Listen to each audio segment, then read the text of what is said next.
edition of Deleted Wrestle Zone. We're going to be talking about the New Japan Pro Wrestling Kizuna Road, MLW's latest episode with the debut of the Von Erichs, and of course, the status with Villian Enterprises, and of course, the most shocking development, Randy Orton leaving WWE. That's coming all on to you guys on Deleted Wrestle Zone.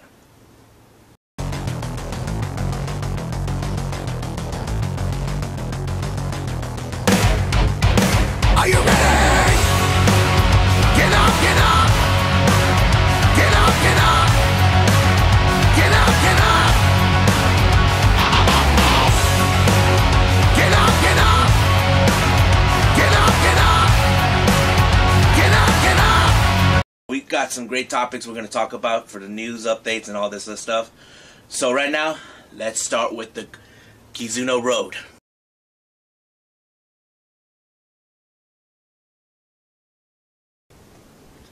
Alright, so right now we just finished with the New Japan's Kizuna Road. Thoughts on it? We got some new IWGP Junior Heavyweight Champions. Yeah, Taiji Shimori and El Fantasmo. So basically, right now Bullet Club got some gold in their belts. And of course, one of the few matches that I really wanted to see, well, there was one, the last one for the last day of the Kizuna Road. Zack Sabre Jr. versus Yoshihashi. Epic. I mean, everybody knows Yoshihashi tried to make an effort every match. I mean, I'm not saying he's a terrible wrestler, you know, but he is decent. He knows how to, get in the ring, you know. But it's great that he's finally getting recognition, especially with a guy like Zack Sabre Jr. Oh, yes. You know, the submission specialist, you know. So I'm very happy with it, you know, with the whole results. What are your thoughts with, on that very same last day, El Fantasmo facing Taguchi? El Fantasmo facing Taguchi? Yeah.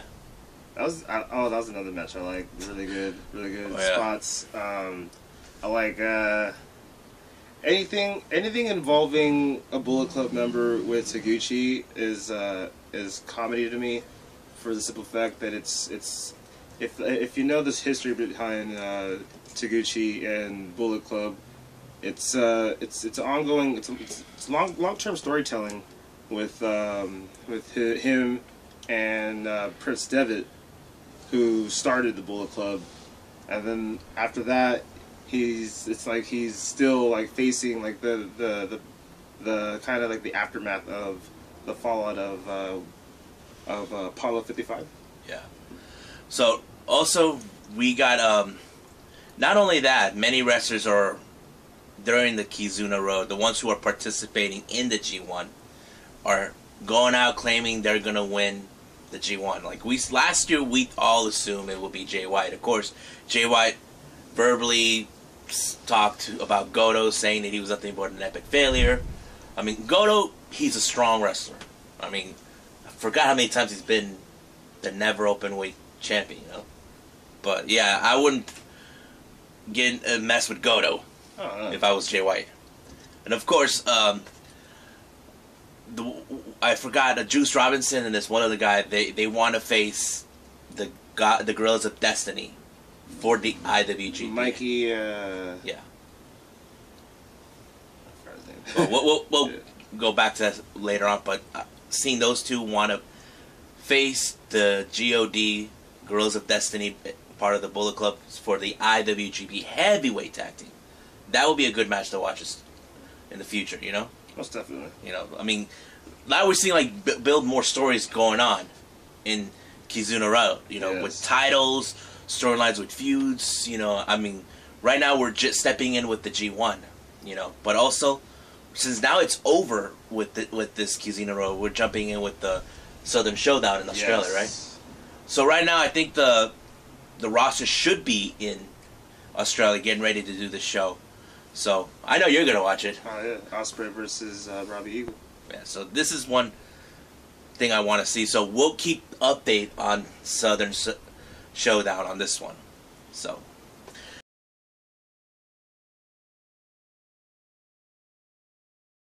Alright, the next subject we're going to talk about, you finally got to see MLW, Major League Wrestling. Thoughts on it? Oh, MLW. I really enjoyed it. The thing that I was mostly paying attention to was the commentary. I liked the commentary that was done with it. Mostly what I liked about it was that they were selling the match, they were selling the wrestlers, and they weren't just. It wasn't just a commercial where they kept like drilling into our ears to like subscribe to whatever for $9.99 or whatever it is. It wasn't it wasn't just them like selling merchandise. It was just them selling the storylines and the athletes. Yeah, I mean, you're down to see more of the product, right? Oh yeah.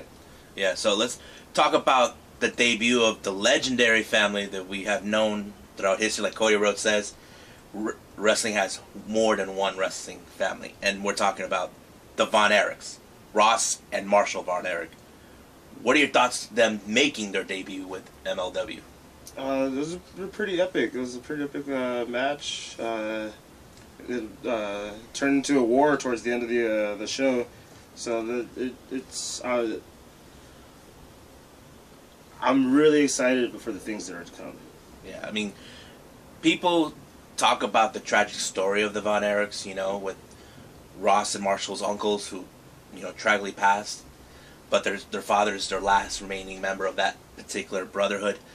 The one thing I did that I did notice, if you guys follow the Von Erichs, their dad, the Kevin Von Erich, he wrestled barefoot back in the day, and now Marshall Von Erich inherited his father's signature move. You know, any thoughts of that? It's good. I like it. It goes well with the passing of the torch, keeping that tradition. We'll see how that works out. Yeah, the one thing I did like about the match that the Von Erichs did when they teamed with Filthy Tom Lawler is that they wanted to show Contra, and of course all the fans saying, we're not just a legacy that will be always remembered. We're a new generation that willing to step up out of the shadows of our family name. Right. You know, I mean, have been situations with many wrestling families where either the son or daughter trying to step out of the shadows, and I have to say Ross and Marshall actually pulled it off than I could have imagined, you know? Because I never knew these guys were around. I was aware of Lacey Von Erich, you know, Carrie Von Erich's daughter. But these two, I have to say, I would love to see them to compete for the tag team gold for that. I mean, wouldn't you?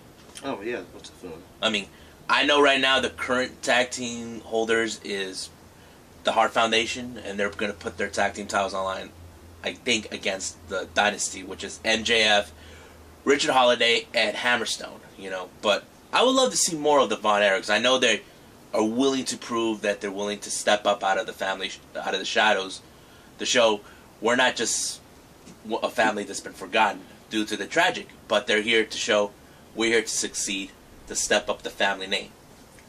The Hart Foundation, though. Yeah. Oh, that would be an epic fight between two different families, you know, the Harts and, of course, the Von Erichs. I mean, that would be something people would love to see. I mean, I don't think it would matter if it's for the tag team gold or a non-title match. I think people would love to see that. Oh, yeah. You know? I mean, any promotion would have done that, too. So, yeah, nice epic war. Oh, yeah. So, I know there'll be more MLW stuff coming soon. So, keep tabs on that, and I know I will. So right now, I think, I don't know what's going to happen for next week, but I do know the upcoming pay-per-view is King of the Coliseums, where Filthy Tom Lawler will put his title on the line against Jacob Fatu of Contra Unit, which is going to be a major fight. You know, I would love to see this one, how it plays out, you know. Epic. Oh, yeah. So...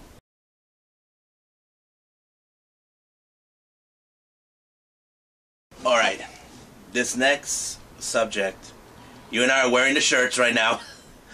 We're talking about Villian Enterprises. Whoop. It's still unclear what's going on with the whole thing with Villian. Look, let's go back since the start of the new year. It was announced that the Elite members of the Elite are now going with AEW.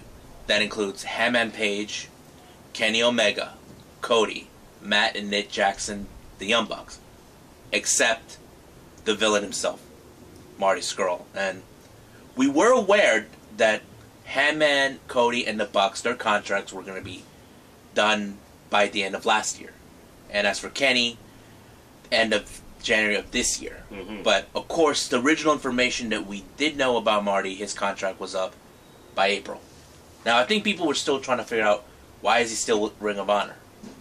You know, I mean, there's no denying that when he formed Villian Enterprises, they became a stable, a good, solid faction. Yeah. You know, I mean, PCO and Brody Roderick won the Crockett Cup. Mm.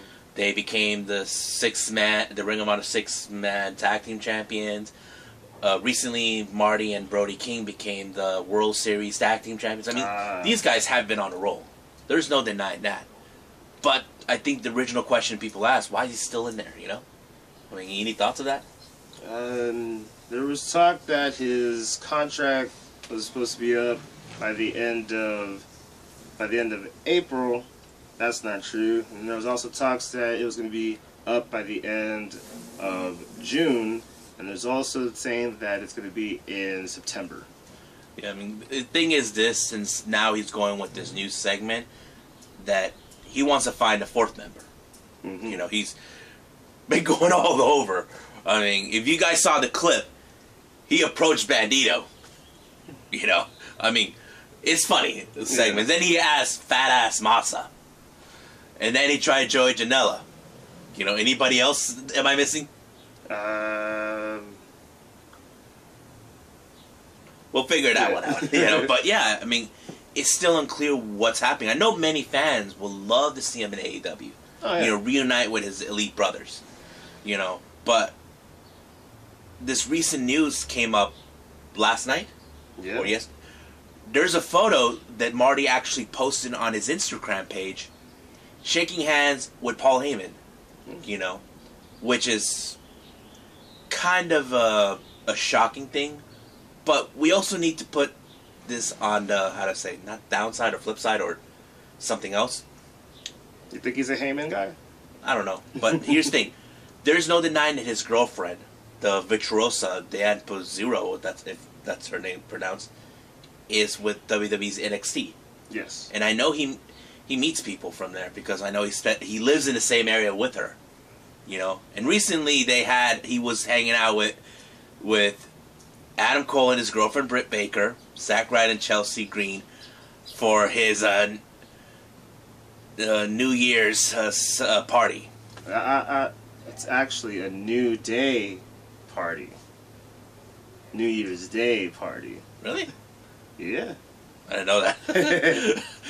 But yeah, I mean, this is still unclear what's going on. I mean, I know he had talked about this with Stone Cold on his podcast, that he has a big, not like mixed feelings, but a bit of an opinion factor on WWE. You know, but we'll see how it goes. I mean, I know many fans are dying to see him go with AEW to join his Elite Brothers and see how this one plays out. I mean, come on, you got to have the Elite all together. Most definitely. You know, because it would suck without the villain unless they ask Jimmy Havoc to be the new villain.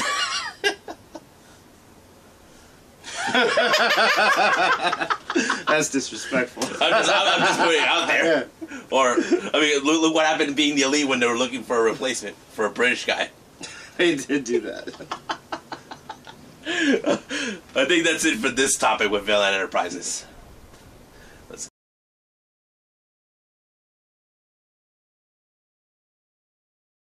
Alright, this last thing we're going to talk about, I know you're shocked about this. I'm sure many fans have been shocked about it. Is Randy Orton wants to leave WWE. Oh, man. That was news to me this morning. And I was like, damn. I really? I mean, look, there is no denying that WWE has been pushing much of the mid-carders and the lower carders to the side. Mm-hmm. And putting their top talent first. But Randy, in my opinion, he's one of the top talent. Yeah. I mean, I don't understand why they push him to the side. I mean, I know they have been pushing guys like Seth Rollins, Roman Reigns, Kofi Kingston, and who other else that they had in their roster, but I don't know why they put Randy to the side. And recent news that he's been thinking about leaving WWE to go to AEW. Yeah. I mean, look, I don't think he's allowed to go as the Viper anymore if he doesn't. Oh, no. But I'm sure he can try to find something if he plans to do that. Easily. You know what I mean? Like they say in AEW, you can have creative freedom however you want it. You know, but yeah, I mean, it's kind of a shocking news that WWE may be losing one of their top talent. I mean, right now they already lost one of them. Yeah. One was John Moxley, formerly known as Dean Ambrose, and hope and possibly soon Sasha Banks. And now Randy Orton, but who's way more higher the food chain than both Moxley and Banks combined. But I don't know. I mean, what do you think they should have done? Just give him a much better push or a much better... Well, Randy Orton being a veteran, from me paying attention to him for the last 2 years, I honestly felt that he was quite complacent with his role, because lately he's been, to my understanding, when you got a guy like Randy Orton, a veteran, and you got these new people coming in, he's the best person to pair with in a rivalry or a tag team. Or not to mention when he's working in the ring. Yeah. He's a perfect guy, you know, that could teach the younger generation, Yeah. you know? I mean, but, I mean, he seems like he's still has everything, how do I say, in hand, you know? Yeah. For a guy in his age. Yeah. I mean, I think he still have maybe, who knows how many years left? But I feel they could have used him more as like a coach in the ring, Yeah. you know? I Like mean, a Shibata. yeah, like Shibata and all that, but I think they rather put him to the side for that, you know, which is something not cool. I mean, have you been aware? I've been going to these showcase events for a local wrestling school. The guy who runs it, B-Boy, has been in a ring with many of his students. You know, he does it because he wants to make sure that these guys are doing the moves right, that they're exactly doing. I mean, what's wrong with having Randy Orton being that guy in the ring, teaching the younger generation, this is how you're supposed to do it. This is how this move is done, you know? If you have a signature, make sure you do it right and correctly, you know? I mean, I feel like Randy Orton is that guy who should be the in-ring master to ensure that the younger generation are doing their jobs, you know? But if he does leave with AEW, he'll probably side with Sean Spears, because he's also being that guy too. Yeah. Being the guy who will work with the younger generation in the ring.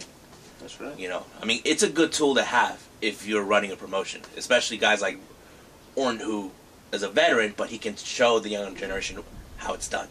AEW has Dean Malenko as their head coach. And also senior producer from Understood. Yeah. But yeah. So we'll keep more tabs on Randy Orton, on his current status. Like, we don't know when his contract's supposed to be expired, or if WWE are planning to give him a much better offer. We don't know yet. So we'll keep tabs on that. So that's it for right now on Deleted Wrestle Zone. So we'll keep more updates on New Japan, MLW, and other things that are coming our wake. So I must bid everybody, all you viewers, adieu. So goodbye, and have a nice day.